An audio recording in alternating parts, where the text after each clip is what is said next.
This is all wrong.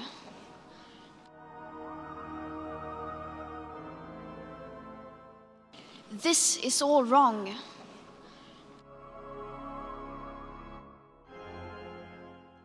This is all wrong.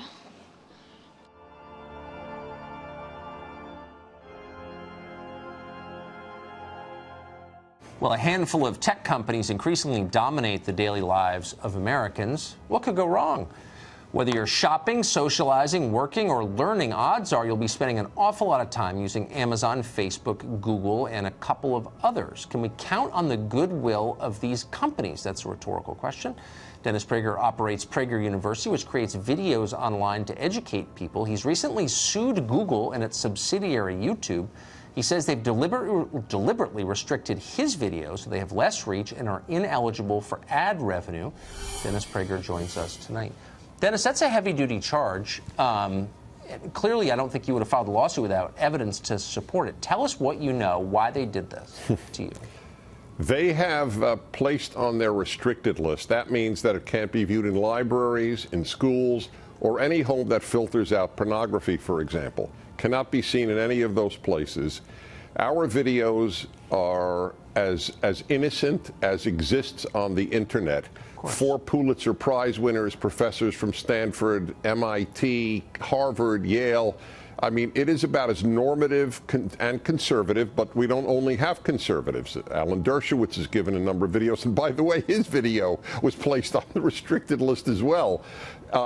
When you understand which ones, for example, I gave a video, and I only give 15% of the 260 or so videos that are there. And they're all 5 minutes long. We have 500 million views this year, so it's rather large. This is a big deal, this suit. And I have a video, for example, on the 10 Commandments. So I have one 5-minute video per commandment. The one that I have on thou shalt not murder, how's that? That has been placed on the restricted list.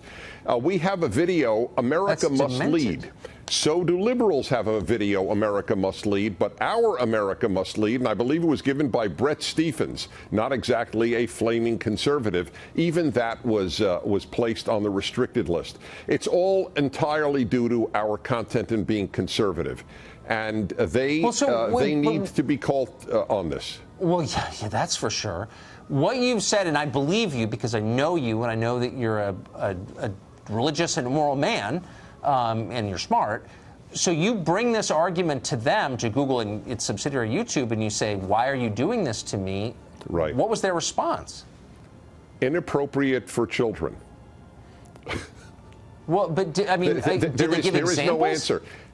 No, that's it. They have a stock phrase, but we actually finally got it from a human, not from some automatic response. And they still said inappropriate, but we still don't understand why. We have Victor Davis Hanson, whom I'm sure you know. He's a wonderful human being. Yes. He gives a 5-minute course on the history of the Korean War. That if America looks good, censored is probably an appropriate word. It's restricted. If Israel looks good, it's restricted. It's almost predictable what they would restrict. And the point is this, that they should say, look, we are liberal or left-wing organizations. We don't want to give a forum for others. Yeah. And then I have no issue. Well, but they say that they are a public forum over our information. And that's not honest. Dennis, please tell us what happens with the suit. Thank you for that. I will. This is all wrong. So while I was out of town, some very interesting things happened on the YouTube platform. YouTube implemented a system letting creators know that they were demonetizing videos that were not advertiser friendly. A lot of big YouTubers did videos about this with differing points of view, and I actually really enjoyed the take that Philip DeFranco had on it in his videos about it, as well as Casey Neistat's take, although there are some finer points that I actually disagree with them about.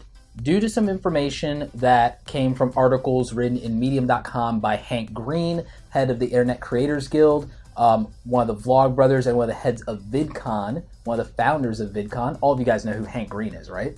and by one of my favorite YouTubers, famous YouTube filmmaker Freddie Wong. He actually had an interesting take on this as well.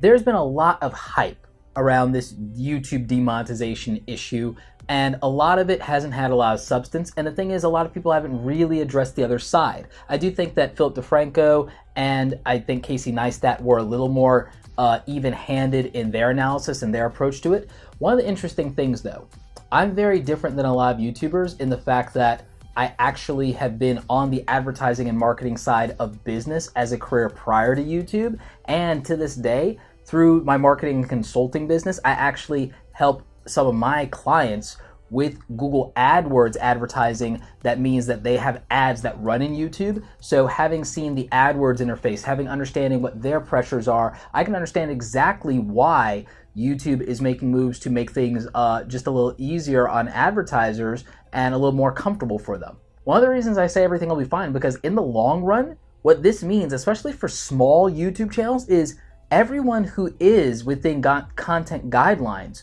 will make more money on YouTube. The real only issue I have with this thing at all is the fact that the guidelines are super vague, they're not very clear, and I feel that YouTube dropped the ball in communicating about this, because if you read the information from Hank Green and Freddie Wong, I'll have all those articles linked up in the description for you. One of the things they bring up is that this has been happening since 2012. This is not some big new change where YouTube is aggressively demonetizing videos all of a sudden out of nowhere. This has been happening quietly, which means everybody who decided to panic and say YouTubers were going to go homeless over this, or YouTube channels were going to cease to exist over this, like, that's crap, okay? I'll be real with you about that. That is just garbage. Because if it was going to happen, if it was going to take so much money out of people's pockets that they weren't going to be able to sustain their YouTube channel, which they shouldn't be trying to sustain on AdSense revenue since it's unreliable anyway, then I realized that this would have already happened. This has been going on since 2012, ladies and gentlemen. Since 2012, YouTube videos have been demonetized for not being within these guidelines. How dare you! 4.5 billion years ago, a rogue planet struck Earth. What if the same thing happened today? Could you survive? It would be the height of irony if the Earth were to meet its end through the collision with a rogue planet, given that the Earth met its beginning in some sense through a collision with Theia. A rogue planet is a planet that's very unusual because it doesn't orbit a star. It's alone in the deep, dark coldness of space. This idea that you could somehow have a planet come out of nowhere and wander its way through our solar system is actually not that bizarre. Our own solar system may have had, in its early formative years, an additional Uranus or Neptune floating around out there.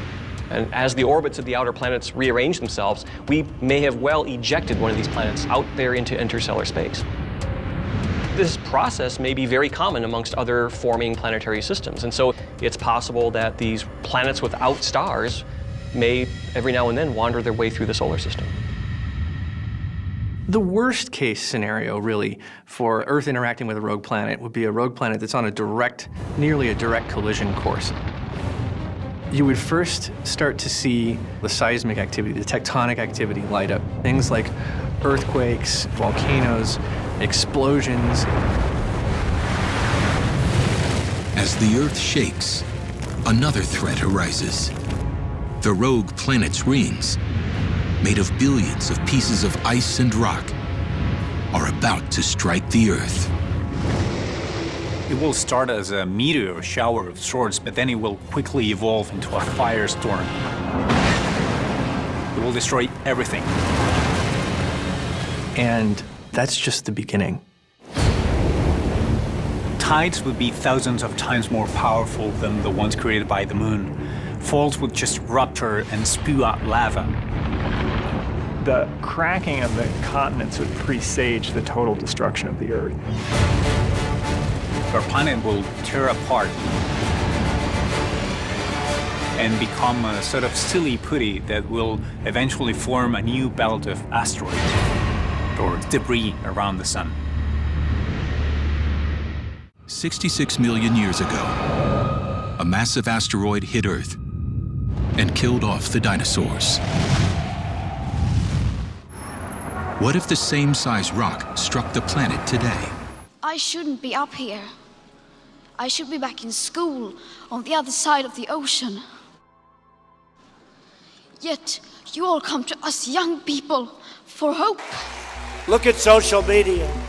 It's a thing called free speech rights. We have literally thousands and thousands of complaints coming in. And it seems to be if they're conservative, if they're Republicans, if they're in a certain group, there's discrimination and big discrimination. We will not let large corporations silence conservative voices. Things are happening, names are taken off, people aren't getting through. You look at Google, Facebook, Twitter. Google and Twitter and Facebook. Social media giants. They're really treading on very, very troubled territory. We as a country cannot tolerate political censorship, blacklisting, and rigged search results. And they have to be careful. It's not fair to large portions of the population. And you know, it can go the other way also.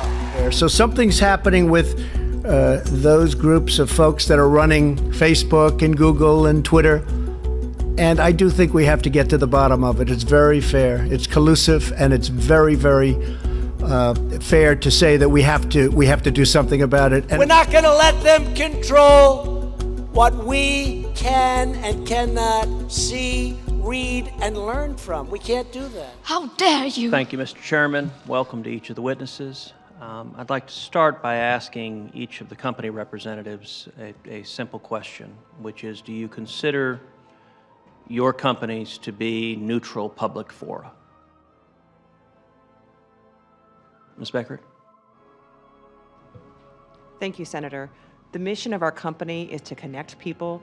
We do not look at ideology or politics. We want people to be able to connect and share who they are. So I'm just looking for a yes or no, whether you consider yourself to be a neutral public forum. We do not have any policies about political ideology that affect our platform. Ms. Downs? Yes, our goal is to design products for everyone, subject to our policies and the limitations they impose on the types of content. We are in the beginning of a mass extinction.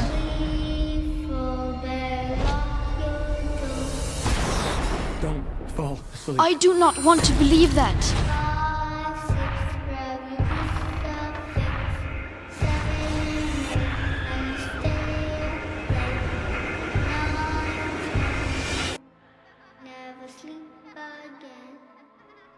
And that I refuse to believe. And that I refuse to believe. And that I refuse to believe.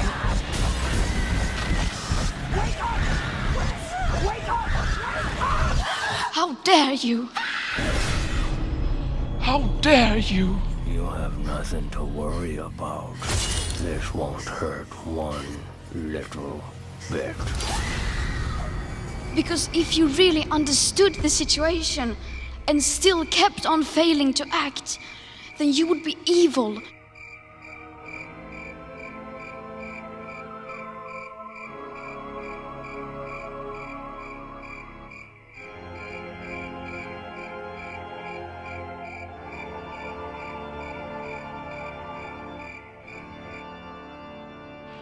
How dare you?